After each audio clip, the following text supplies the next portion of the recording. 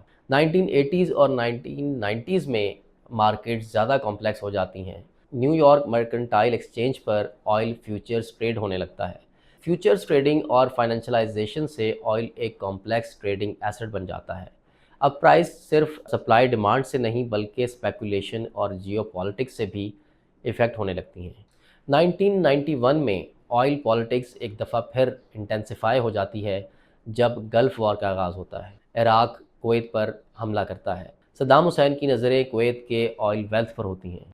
ایک ایسے ریجن میں جہاں دنیا کے سب سے بڑے آئل ریزروز پائے جاتے ہوں، یو ایس لیڈ کولیشن کا انٹروین کرنا لازمی تھا۔